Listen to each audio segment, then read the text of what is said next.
is the Investor Connect podcast program. This is Hall T. Martin. I'm the host of the show, in which we interview angel investors, venture capital, private equity, family offices, and many other investor groups for startups and growth companies. I hope you enjoyed this episode. Thank you for joining us.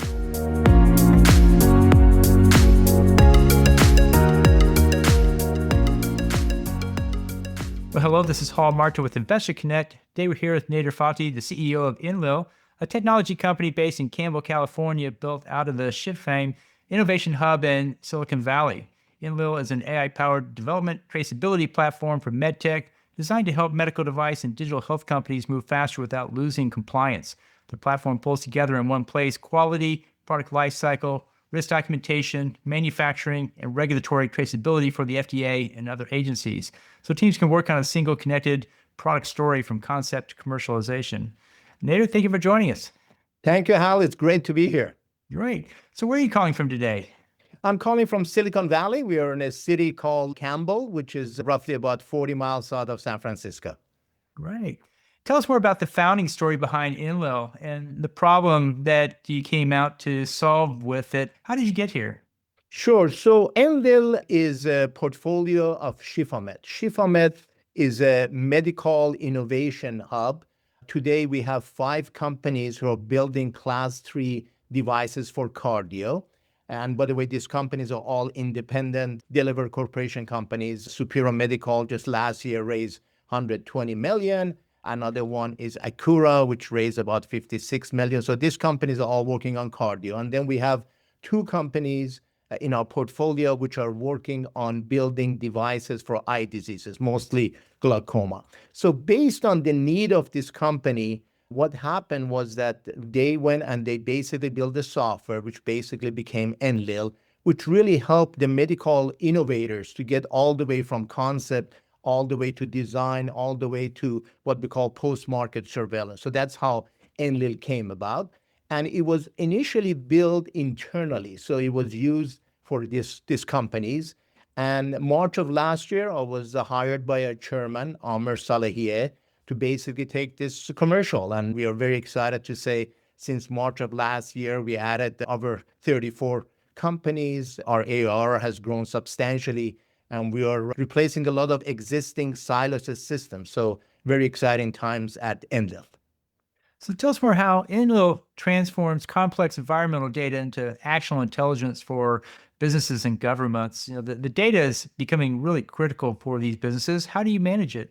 So, building a medical device is very tough. And the reason for that is because of all the compliance as well as all the complexity. Actually, in medical device, we see a lot of companies now moving into surgical robotics. And if you look at it, it's not only hardware, it's software, it's AI, it's sensors, and so on and so forth. So complexity is getting big. Of course, compliance like FDA is getting more complex as well. So, these companies, what they do is that they start usually with Excel or Google Drive or whatnot, and they may go and buy some silos product, try to put it together.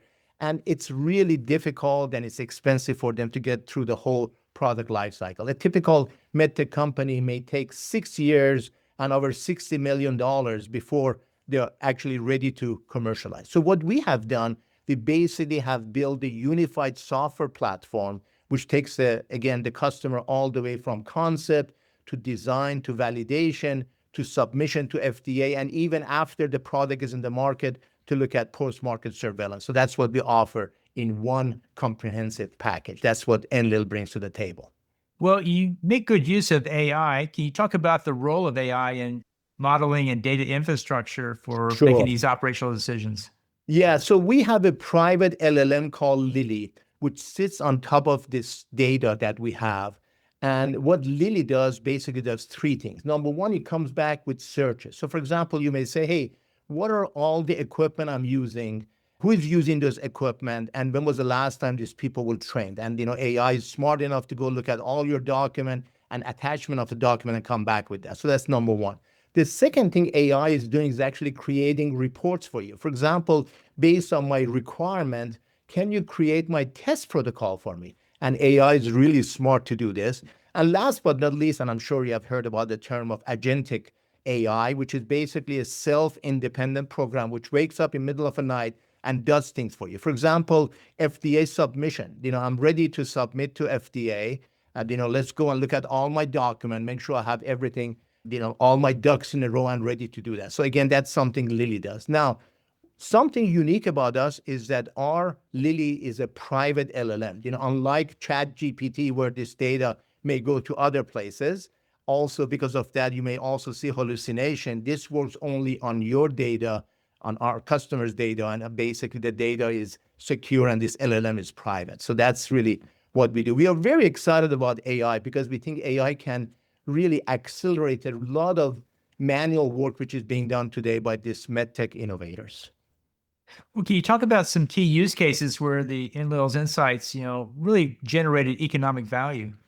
Sure. So, the big one, again, as I mentioned, when FDA, wants an audit, they want to be able to look at all your documents, who signed off on it, how is it all integrated and so on and so forth. Right. So again, we take the customer all the way from concept to bill of material. This could be hardware or software, but we see a lot of now software as a medical devices because of AI, all the way into, building it, right? So, we need to have integration, to products like SolidWorks or Onshape. We need to have integration with financial products like Bill.com or NetSuite and so on. So again, we help our customers to connect all the dots together in one single package, which, by the way, has been priced right. So they don't have to buy different products and, hire an army of IT to connect it together. This is all in one package. And then the other thing, which is really important here, our solution was built by MedTech for MedTech, right? A lot of people who are doing what we are doing, they started maybe in electronics or semiconductor, aerospace, and they're trying to force fit into MedTech. And MedTech, as you know, it's a whole different way of doing this. And again, because of the compliance is important. So our customers have told us that, hey, system like this can really help them with the redundancy and errors about 30 to 60% of the time, help them accelerate time to submission, and really help them to have a whole streamline of doing things. Actually, we're in the process of working with a particular investor, which is requiring their MedTech companies to use our product the same way that people, VCs like to see you using Salesforce.com or other CRM instead of Excel. They're now saying, hey, we need you to use Enlil to make sure you're following the process and everything is connected together and it's easy to do traceability. And how does it help you navigate the FDA pathways that MedTech developers have to navigate? In what way does it help them there? So number one, it makes sure that before you submit anything to FDA, everything lines up, right? So again, if you're submitting something to FDA, and for example, very simple example, you have something which is all in capital letters and then the same in the document, you have it in lowercase, FDA may raise a flag, is like, hey, why isn't this aligned, right?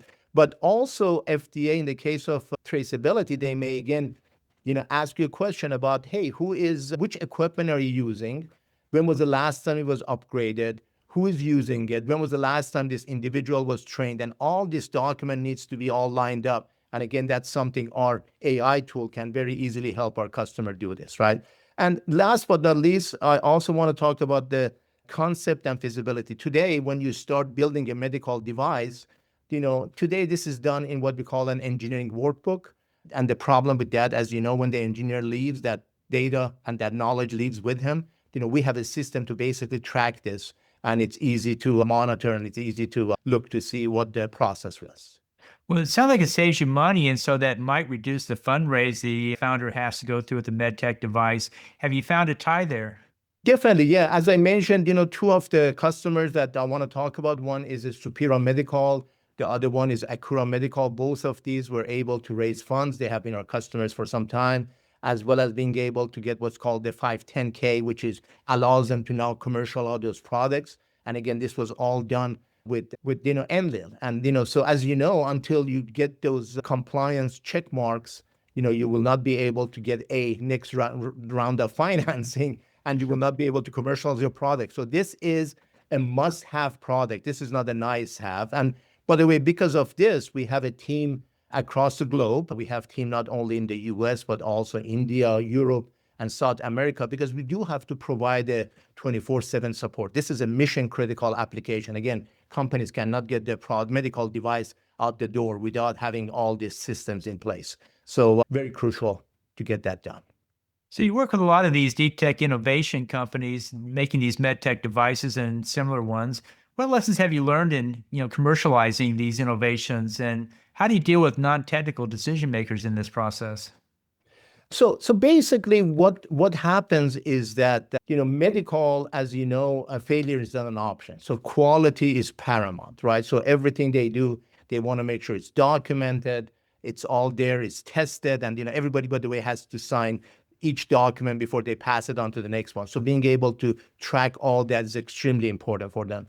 But our customers at the end of the day, although they build different things. I mean, we have one customer who's building a mammogram machine. We have another one which is building a pump for a heart. We have another company which is building actually a mechanical heart. So they're all over the place. But what's common about all of them is that at the end of the day, they're really building products which saves lives. And by the way, that's what's so exciting about what we are doing at Enlil, because what we are doing is really a mission critical application. It's saving, lives and improving lives. So those are the things that we have learned. But the process is pretty much the same. It doesn't matter if you're building a class 2 or class 3 type medical device. They all go through the same process.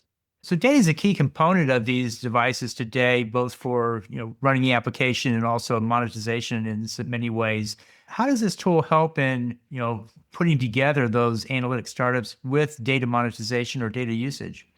Yeah, so first of all, let me talk about the type of customers. We sell to MedTech. That is our 100% focus. But we really focus at three different groups. Number one is what we call the OEMs. These are the people who put their logo on the devices that they build, but also contract manufacturers. We have a bunch of contract manufacturers who are building equipment or sub-equipment for the OEMs. They are also interested on this system because they have to, again, track the whole process and track different customers. And last but not least, we are also working with MedTech consultants as well as other innovation hubs. I talk about what I call our parent company here, ShifaMed, is a MedTech innovator. There are other hubs like that as well, which are using this, right? So again, within their organization, they want to make sure, for example, look at the components, right? Which components I'm using. There is this concept called LHR, which is a lot history record, which basically, if there is a recall, which lot did it came back from, so I can recall those very quickly before it gets to the customer's hand. So those are some of the commonality that you see and the data usage that our system provides. So talk about the go-to-market strategies for selling these products. Who do you sell them to directly, and what's the challenge that you find today, and what's the opportunity that you see there? Sure. So one of the first things I did, I came on board, I said, hey, this is an enterprise sale. It's a B2B sales. So we need to put some sales team together. So I hired a seasoned sales guy in Western US. Again, a lot of medtech companies are here in California, especially Southern California. We put one in East Coast, and then we also have one in Texas. I think those are the three areas that we are focusing on today. And these people, they all come from big companies such as Parametric Technology, Oracle, Siemens. They have sold this kind of solutions before. So the other thing we did is that we have built a very strong partnership organization. So our partners are other FDA consultants, they are contract manufacturers or design houses. And it's really a win-win because customers come to us and say, hey, do you know a good contract manufacturer, a medical contract manufacturer, and we can refer to them, and vice versa. So that's how we did it. So last year, our focus, Hal, was 100% on US. But you know what? Thanks to the net, people find you. So we actually closed a deal with a customer in India. We closed a customer in Singapore. And we're in the process of working with a group in Japan. And again, although we don't have anybody there, but they found us through the web and we're working with them. And our plan this year is actually expand internationally as well. And that's one of the reasons, by the way, we are raising funds to be able to expand our solution outside of US as well. And by the way, let me talk about this. Why international companies are interested? Because US is a much bigger market, but they are really not familiar with the FDA and the compliance. And our tool really helped these international companies to bring their market to the US. So that's the reason we're getting a lot of interest internationally as well. Well, let's talk about the trends that you're dealing with today in the medtech space. One of them is the shift to AI-based systems, and talk about the challenges of putting AI into these systems. Yeah, so as I mentioned, medtech equipment is getting more complex. And I'm sure you're familiar with a company called Intuitive Surgical. They build the first robotic, and actually one of their key patents after 20 some odd years expired. So you see a lot of companies now building surgical robotics. Actually, that's a very hot market. Now, the problem with surgical robotics is that it's very complex. I mean, it's not unusual for them to have about 100 printed circuit boards in there. They have to deal with AI. They have to work with sensors. And, again, these are mission critical. So complexity has become more and more important for these companies. And that's the reason they come to a system like us, which we are really not connecting silos as data together. Everything is in a unified platform, which makes it really easy for them to go through the process. But you are correct. I mean, we definitely see medical devices are getting more complex. AI is going to play a big role in here. The other thing which we see is what I call digital health. Again, your watch is going to, watch what you're doing, the ring and so on and so forth. So you're seeing a lot of AI role. And, again, how do I manage all this software as a medical device? How do I connect it all together? And when the FDA audit comes, how do I make sure that everything is aligned? So those are the things that our solution at Enlil brings to the table. Well, great. Well, let's talk about your advice for founders who are building these med tech devices. What do you coach them to do before they go out to, raise that first round of funding and build that first prototype? It is really important for the companies to start putting a system together. I'm talking about medtech companies here before they are ready to even go talk to a VC or even talk to FDA, right? A lot of the companies, start, as I mentioned, with Excel or some kind of a Google Drive or Box or whatever, and very quickly they get into trouble. I'll give you a real example. We have a customer that before we met him, we met with the VP of operations, VP of quality, and VP of R&D, and each of them had their own Excel sheet. And they told us, you know what, when we were building 50 units a year, that was okay. But now we're ramping up. We have to do 500 units a month, right? So guess what? Excel is no longer scalable. It's very error prone. So we do need a system like us, right? So my analogy is that when this genie leaves the bottle, it's very hard to put it back in there. So it's good to start having a process in place as you move on through the stages of the company.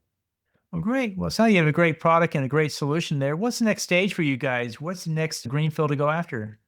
Yeah, so again, we are today 100% focused on medtech, and that's important. By the way, one of the things I have learned building companies for the last 30 years in Silicon Valley is two things. Number one, fall in love with the problem, not the solution. You see so many companies in the valley that they have a wonderful solution, but they don't understand the product. Our case, we really understand that product market fit. Okay, we know exactly what the issues with the medtech companies are, how they're struggling, and how can we help them. So that's really important. Now, said that, as I mentioned, the two focus I have for 2026, number one is to really leverage AI. And again, we are not after what I call the horizontal AI. We let Microsoft and OpenAI and all those guys worry about that piece there, but we're really building solutions which is leveraging AI to help companies get through that. So that's number one.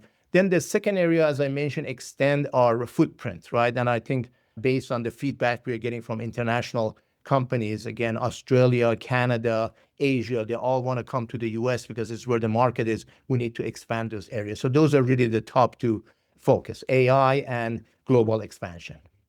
That's great. Well, in the last few minutes that we have here, what else should we cover that we haven't? Again, we are really good at what we're doing. I think the feedback from customers has been very positive. The fact that we have been replacing incumbent solutions, this is huge. And we now have customers who are signing 3-year contracts with us, which is fantastic. As you know, SaaS is not selling it once. You have to sell it multiple times. So the fact that they're putting the trust in our solution validates what we are doing. And would love to, your audience, if they are in the medtech business, for us to see how we can help them. Also, we are raising funds as well this year. So if anybody is interested to learn more about our investment plans, please reach out to me, and I would love to see how we can work together. Great. Well, how best can listeners get back in touch with you? The best is that our website is enlil.com, enlil.com, or you can email me, which is my first name, Nader, Nader, at enlil.com. And, I'm what they call the 24/7, 365 kind of a guy. I will make sure I respond back to you as soon as possible and really look for a synergy and for a win-win scenario here. Great. Well, I appreciate you sharing that with us today and want to thank you for your time and hope to have you back for a follow-up soon. Thank you so much, Hal. I really appreciate the opportunity to talk to you and your audience. Have a great day. Investor Connect helps investors interested in startup funding. In this podcast series, experienced investors share their experience and advice. You can learn more at investorconnect.org. Paul T. Martin is the director of Investor Connect, which is a 501c3 nonprofit dedicated to the education of investors for early-stage funding. All opinions expressed by Hall and podcast guests are solely their own opinions and do not reflect the opinion of Investor Connect. This podcast is for informational purposes only and should not be relied upon as a basis for investment decisions.